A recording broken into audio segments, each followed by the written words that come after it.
Yo, what up? It's Teddy, Caravan Crypto, and today we're going to be talking about the Libra coin. And it's not just the Libra coin, okay? The Libra coin is probably it's the first of the tokenized corporate coins, okay? It's the first of the tokenized corporate coins. What do I mean by that? Libra is a company that's started by Facebook, right? And this is just going to be the first of a few. I don't think it's going to be like a crazy amount, but there's going to be other corporations that create their own coin. And this was the school of thought, like back in the day with cryptocurrencies, that you know Facebook would have a coin and Instagram would have a coin and Apple would have a coin and Netflix and all that. But the constant swapping in and out of coins is highly unlikely to occur because there is a very distinct inconvenience that would occur because of that, and it just wouldn't make it worth it anymore to be holding all of these coins. That would be like, that's why they came up with the euro, because you had to go from francs to pounds to whatever else. There were pesos and all kinds of stuff. So they made the euro. Now you can just travel throughout Europe and spend euros in order to keep everything simple, right? So Libra coin is Facebook's version. There's probably going to be more, but we're going to go into why you should probably think before you invest in one of these things, and I'm going to give you the way I look at it. Okay, so first we're gonna break the Libra coin down as we watch Mark Zuckerberg in his congressional hearing about Libra coin, because just to kind of get you up to date, he just announced that they were going to make this thing, and he was immediately brought before Congress. Why? Here's the thing. Facebook and WhatsApp, you're talking about 3 billion worldwide users, right? And that's why this makes the Libra coin very dangerous. Think about if Bank of America owned Facebook, then created a bank account for every person in their user base, however many people there were, on Facebook, right? Let's say it's 3 billion, and they use the information that people have on Facebook to create a bank account, and then they gave them their own currency to transact with, over the internet. Boom. Game's over for the Federal Reserve. You not only have you created a currency, but now you have the most fluid marketing tool and on-ramp for getting people to use this currency. So right away, right off the bat, when he was like, hey, you know what, I'm coming out with a crypto for Facebook, you feel me? Boom, they were on him like white on rice and brought him before Congress, and he has to explain himself. And I'm sure regulatory enforcement, and there's really not even much policy that can address this, not yet anyway. And I'm sure they're on their way to making it, or they made it already. But basically, they wanted to put this dude in check. And this is what you could do with pretty much every single cryptocurrency out there. You can call somebody up, you can get a hold of them, and you can command them, you could subpoena them to come before Congress to explain themselves, right? And get, drilled down by members of our government. You cannot do that with Bitcoin, okay? There's nobody to come get. Even if you went and got them, they couldn't do anything about it anyway. Satoshi Nakamoto, if we found out who he was, verified who he was, and brought him before Congress, he could do nothing about Bitcoin and the blockchain that Bitcoin sits on. He could do nothing about it. The cat's out the bag. It's truly decentralized. All right, so we're going to get into Libra. Now, look, Libra is a stable coin. All right, so I know you're out there, you're wondering, man, should I invest in Libra? It's a stable coin, okay? It maintains a 1-to-1 ratio with the US dollar. So there's no, like, if I buy $2,000 worth of Libra, it'll always be $2,000 worth. It'll never go up in value because There's no fluctuation. It has an algorithm that maintains a 1-to-1 ratio with US dollars, and a reserve that expands and contracts based on the needs of the system. Okay, so it's a stable coin. It has no blockchain. All right, the blockchain is what makes Bitcoin valuable. It's what makes cryptocurrencies valuable. Libra coin has no blockchain.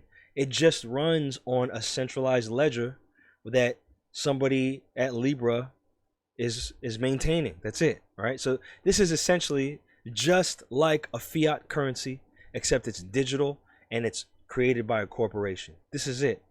This is all Libra is. Okay? And we're going to go into some more things, right? So just like any other fiat system, it requires a government ID verification. With that government ID verification, it cannot bank the unbanked. The reason why the term bank the unbanked is used is because 4 billion people on the planet do not have adequate identity, proof of identity. And all the Western banking and the global financial systems that exist, they require government IDs in order to use the system. They got to know who you are, so they know who you're sending money to and can keep track of it and question it and charge you if you commit a crime and whatever. You know what I mean? So banking the unbanked is something that Libra cannot do because they require government ID. All right. The other side of that is the Libra wallets, because they require government ID, will have all the data behind all the transactions. And would I suspect that the Libra Council would protect the sanctity of their users' privacy against an invasive, overreaching government? Would I expect Mark Zuckerberg and whoever is on the council to put their life and liberty on the line to protect against government overreach? I doubt that. There's just no incentive to do so. And especially with the kind of heat he got just for announcing that he's coming out with the Libra coin, with that kind of heat, I think he's going to comply with all regulatory requirements, and even then some, right? And he's gonna probably do above and beyond what he's required to do, and providing all the governments around the world that would allow their users to use Libra, providing them with fully transparent access to all the transactions that are going on the network. I think that is a high likelihood. All right, moving on. So the Libra coin is supposed to start out centralized and then become decentralized. That's literally what they said. And I'll leave you a link to a video that I found that really explains a lot of Libra coin and all that, and how everything that works from it. It explains it really well. Okay, it just breaks it down in a matter of fact kind of way. But so they say they're supposed to start out centralized and then become decentralized. Many cryptocurrencies say that. Very few, I mean maybe 3, have actually done that. Most of them are still centralized. Even Ethereum, arguments are being made right now for Ethereum being centralized still. Okay, so to think that Mark Zuckerberg, who has a coin that's not a blockchain, that's being run by companies that are worth probably in upwards of 40 or 50 billion dollars, to expect that he's going to relinquish control, or that anybody on the Libra Council is going to relinquish control, to expect that that's going to happen, it's kind of naive, in my opinion. And so they're going to say that they're decentralized in the beginning, or they're centralized in the beginning, and they say they're going to decentralize later. Highly unlikely, man. I don't see it happening. Excuse me. Okay, so the other thing is that if it's centralized, it can be hacked, period. So security is an issue. It's not like Bitcoin. It's not unhackable. It's quite hackable because it's centralized. Now look, if I was Zuckerberg, the standard that I would have to hit would be all the other you know, finance and banking institutions, the payment processing systems, online money transferring systems, you know, credit bureaus and credit cards, you know, all that kind of stuff. That would be the standard, right? If I can do as good as they could do, then I'm in the game. If I could do like PayPal does or Cash App or anybody else, then I'm good, right? Libra's viable because I already have 3 billion users that I can hit them. I can market to and give them an on ramp to this coin, right? Now, all of the things that I've just mentioned can be hacked. So I don't think Mark Zuckerberg would focus on being unhackable because all those things are hacked every single day, right? Even Facebook accounts are hacked. Instagram accounts are hacked. To think that, you know, he has to overcome this hack aspect of digital currencies, like, no, he's not going to do that, okay? All right, now getting into the how does somebody make profit off Libra? First of all, you need to have a $10 million initial stake. This is the first requirement. It's 10 million, all right? And that 10 million actually purchases or puts into the reserve so that you know, it puts the $10 million into the reserve, and then Libra coin is made from the 10 million. So each dollar is backing each Libra coin. It's a 1-to-1 ratio. So $10 million gets 10 million Libra coin and provides you a spot. There's 100 spots on the Libra Council. Each one is going to require $10 million.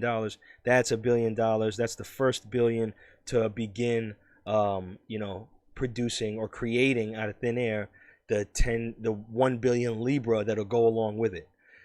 So the $10 million, it's a stake, okay? Just like staking in any other coin that allows staking, it's a $10 million stake, and it gets you to run a validator node. Now, there's only 100 spots available for the Libra Council. So that would mean that there's only 100 nodes. 100 nodes, that's nothing. That's nothing. 100 nodes to validate anything is not a lot of security. It is not a lot of security. You're not securing this coin by having 100 nodes to validate anything. This is, you know, you need thousands upon thousands of nodes. Bitcoin has thousands of nodes and all around the world, and it took 10 years to get there. All right. This is capping the amount of nodes at 100. But the reason why they're doing that is they're inserting $1 billion and probably some extra perks, because I don't think money is the only thing that'll get you into the Libra Association, aside from the scalability bar, okay, which is another requirement. All right, so here's a scalability bar. So first of all, you can't even talk about the scalability bar if you don't got 10 mil. So once you got 10 mil, okay, here's the scalability bar, and I'm sure it's to scale adoption, right? So here he's looking for companies that have $1 billion market value and service 20 million people a year, and gotta be a top 100 industry leader. Okay, so if you're a company, you gotta have $1 billion market value for your company. You gotta service 20 million people a year, and you gotta have a top 100. You gotta be a top 100 industry leader in your field. Okay. If you're a cryptocurrency investor, you got to have $1 billion, $1 billion portfolio. Okay, it's very few that are gonna have that. Okay, it's very, very, very few that are gonna have $1 billion portfolio in cryptocurrency as being an investor. But there's a way in.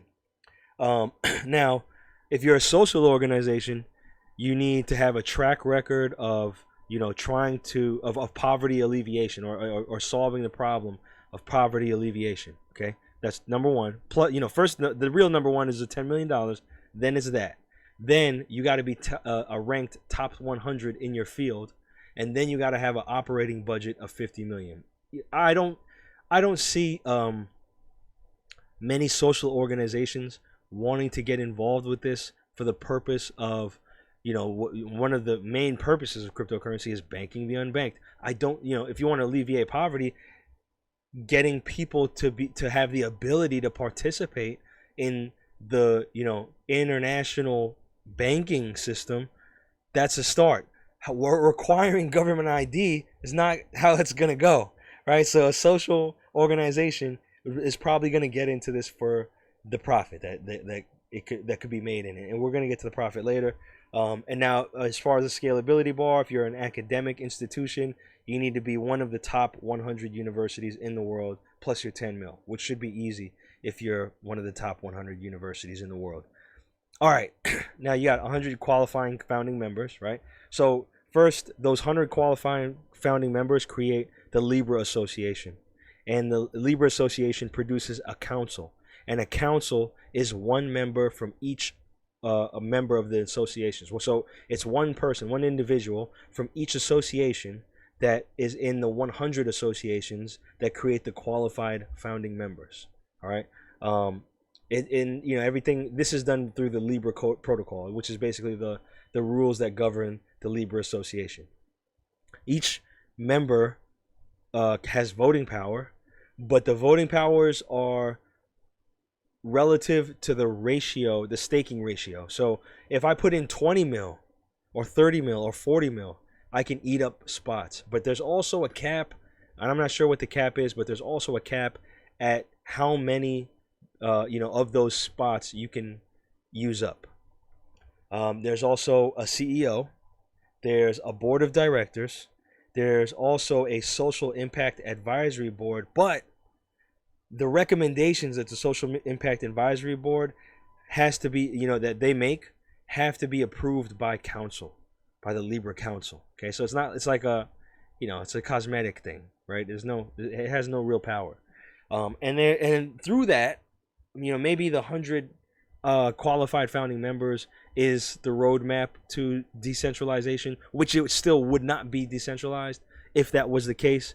And other than that, there is no roadmap yet for how to get to decentralization. All right, moving on.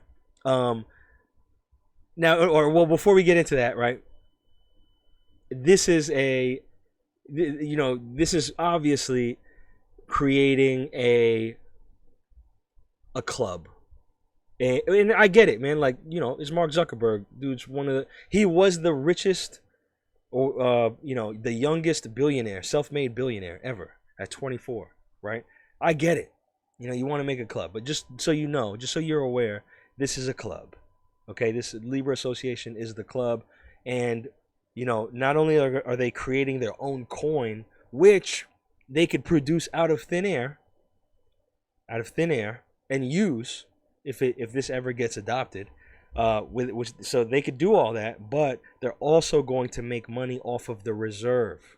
All right. So Libra's reserve maintains a 1-to-1 ratio for the amount of Libra that's out there.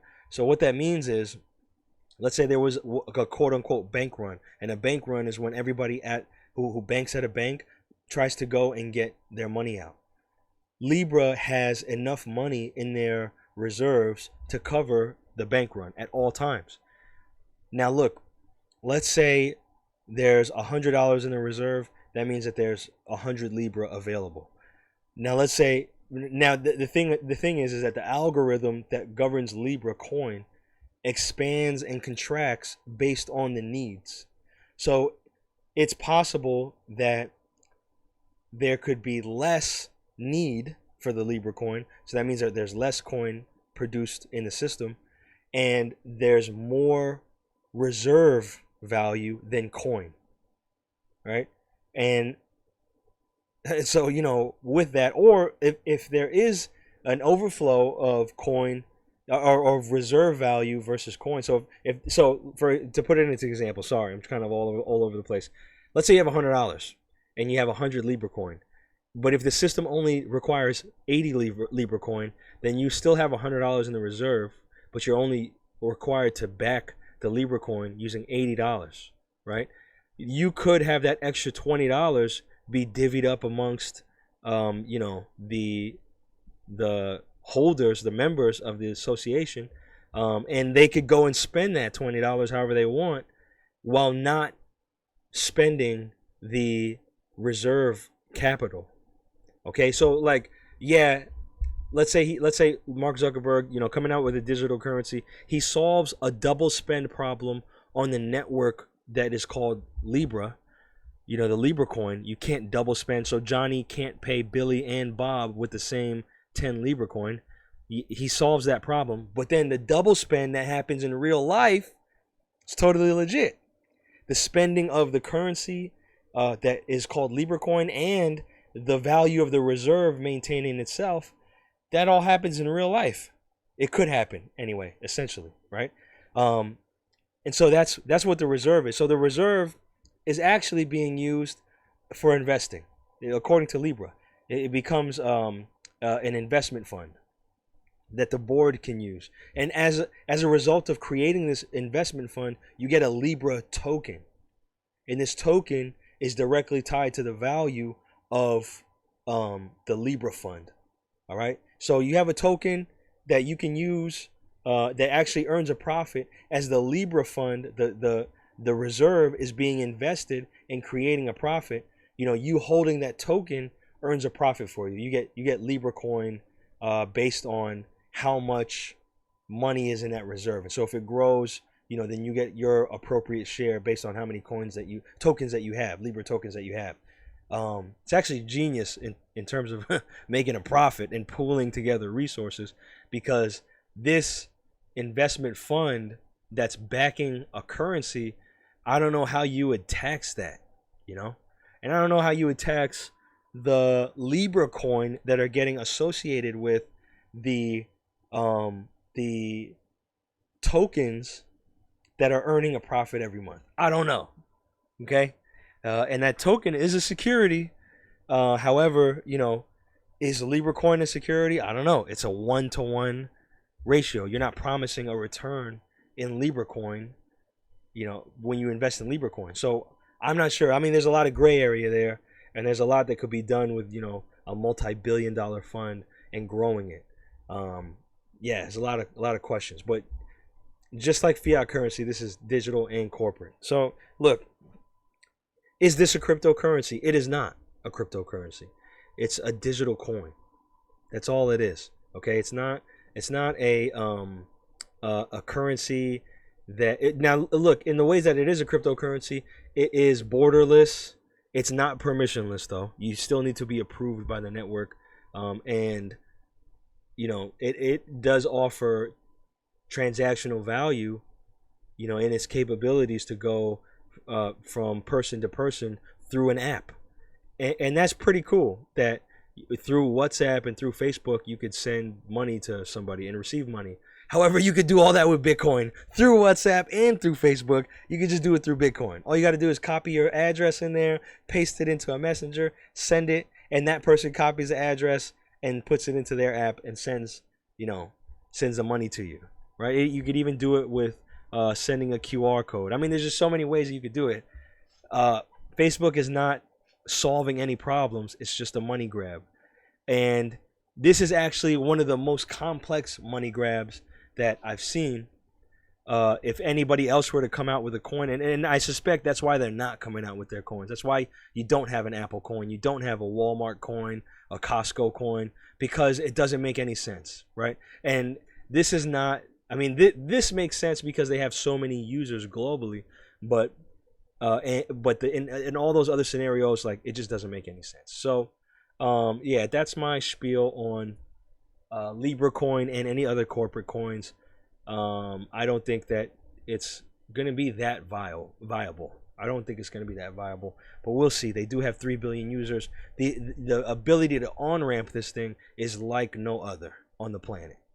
So yeah, it's my 2 cents. Hope you enjoyed it. Hope you got something of value out of it.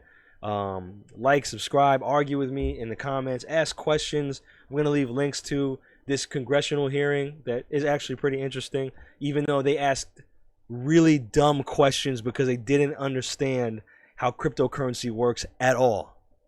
At all. They have no idea how cryptocurrency works at all. And so they asked like really like irrelevant questions, and they wasted time. But it was interesting to watch this happen. Keep in mind, they could never do this with Bitcoin, and if they could, they would have brought Bitcoin. They would have brought Satoshi Nakamoto forward probably in 2012 or 2013. All right, I'm out. Peace.